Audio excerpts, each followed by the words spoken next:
do we understand work-life balance in Norway? The first thing I would like to point out when we talk about the Norwegian context is that the labour market is highly regulated. It's a formal labour market. In Norway, this means that everybody pays taxes, everybody has to report on their income to the authorities. They have specific rights, like right to pension, a right to sick leave. So when we talk about a formal work life, we are in particular relating to the fact that you're not on your own. You're part of a system. And the system is, of course, the social security system, which is another particular characteristic with the Norwegian society, that we have a very comprehensive, very generous welfare system, which is kind of like facilitates everybody in work life. So going through life, or going through your work life, you will not only be an employee. You will, when you end working hours, go home to maybe caretaker responsibilities. So it's the formality. You have rights through laws and regulations. It's about the social welfare system, and of course, the third part is about the tripartite cooperation, which is another way of talking about the social partners, the employer organizations, the employee organizations, and of course the government, and how they sit together and negotiate around the collective agreements, and also about the collective bargaining, which is about the wage creation, an annual event in Norway. And this you mentioned, why is this important, the work-life balance, the system we have in Norway? Everybody works 8 hours a day, which means that if we start at 8, we leave at 4. And this allows us to collect children from kindergarten. It allows us to go to the shops, make dinner, wash clothes, and so on. Maybe look after your mother or your father. But if you have to work till 8 in the evening and you have to come to work at 8 in the morning, you'd have no time to have a private life. So this is essential, just to be a human being.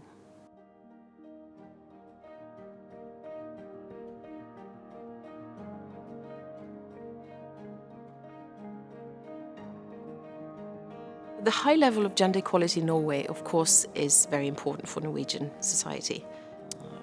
To put it in another way, Norway's wealth does not come from oil revenues alone. No, it comes from the competence from men and women working, the income and what they produce. So this is something that the Ministry of Finance have shown us over years, and we've actually had reports to show us exactly how much we gain from what the economic resources are from having a high work-life participation for both women and men. Yes, we gain quite a lot from this. And how did we get there? What are the most important policies when it comes to gender work or work-life balance in Norway? It's about, of course, the framework around it. When we say that we have, in Norway we have the Working Environment Act. This first came into force in 1977. This this Environment Act is kind of like a milestone, and it's very much the foundation for gender equality. Why? Because you have individual rights according to this act. Also, it includes a sense of democracy in work life. So you are to be involved in the working environment. You have certain rights. You have a right to sick leave. You have a right to keep your job.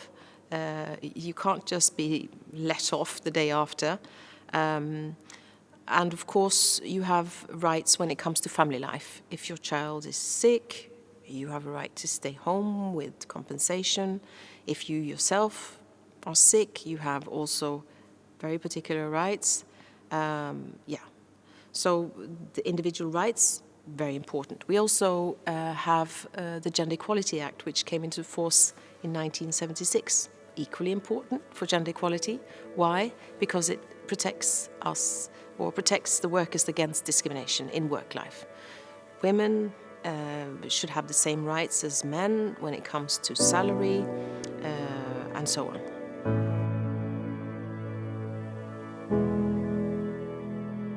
How did these policies come about? Were they like a result of a specific movement, women's movement? First of all, I think it's important to say there's no quick fix. Norway has a history, a very quite long history of political will of wanting a high level of gender equality.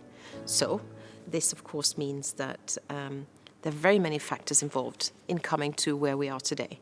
You yourself pointed towards the women's organizations. Very many people point at the 1970s as a change, when the changes started. And maybe that is correct in many ways. But it's important to remember that it was not just the women's movements that made the changes happen. At the same time, the government took on responsibility for the formulation of gender equality policies.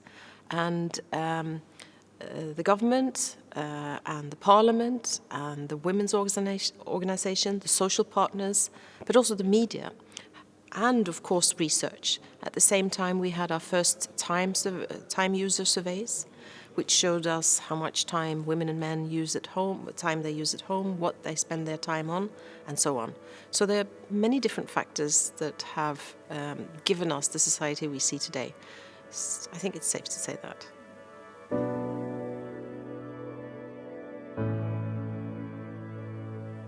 What are the major challenges in relation to work-life balance? Well, some of the challenges that we see today are, of course, that we have a very gender-segregated working market in Norway.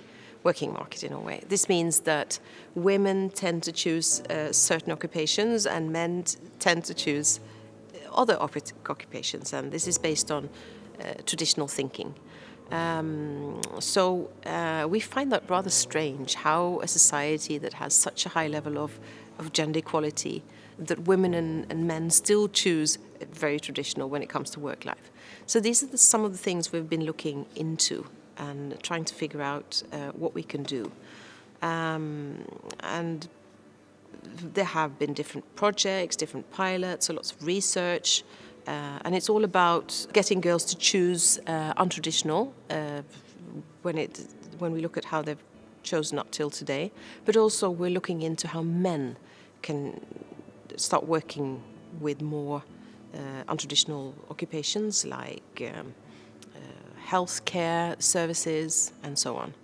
And but also kindergarten, getting men to work in kindergartens, in schools, is seen as very important.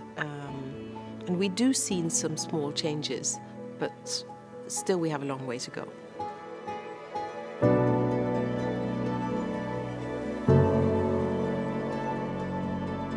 Why do we promote an equal sharing of parental leave? The parental leave is about sharing the responsibilities for the child. It's about recognizing that fathers are equally important caretakers, but it's also about allowing mothers to take part in working life. And that's not possible if the parents do not share the caretaking responsibilities. The parental leave has a history in Norway. It started out as a quota to the fathers. So it was called, we started out with the father's quota and the mother's quota. And of course, in the beginning, the fathers only had 4 weeks. This has gradually been expanded until we, up till a couple of years back, finally came to a point where the mother's and father's quota are equal in the number of weeks. And then there's a third period where the parents can choose how they would like to use that time between them. So by introducing the parental leave, it's making it possible to stay home with your child for the 2 first years of the child's life. And why is this important? It's important because It's easier to stay in work life when you're sure that your child is safe at home. If you do not have enough time at home with your newborn child, you probably feel so unsafe that you probably not dare to be working when you have a newborn child. So having a very lengthy parental leave allows parents to, kind of like be safe.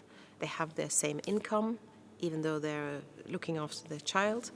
But also we've had this very specific change in attitudes when it comes to how we look at fathers, how we look at caretaking responsibilities.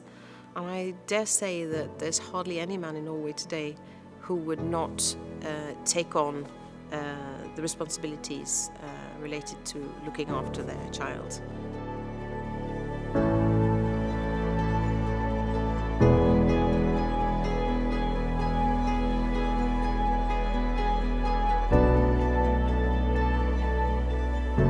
You mentioned the attitudes, but how has it been to get the dads on board on this? Well, this is one of the cases that we point at when we talk about how easy it is to actually make change in the society. Because when we started out with the father's quota and the parental leave, fathers didn't take time off to stay at home with their newborn child. And this change has taken place over a couple of decades. In the beginning,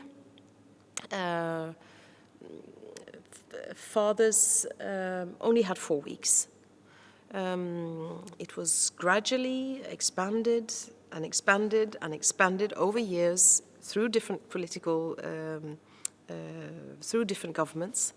And at the same time, we have been monitoring the situation very closely and looking at how much do the fathers actually make use of the parental leave. And what we've seen is that it started out with fathers not using it. When you look at it today, more than 90% of all fathers actually make use of their father's quota. If the mother uses up her 14 weeks and the father chooses not to use his 14 weeks, the parents lose 14 weeks of paid parental leave. And that's quite dramatic when you look at it all in all. So, of course, most parents look at it as an economic benefit, and of course they choose to make use of it.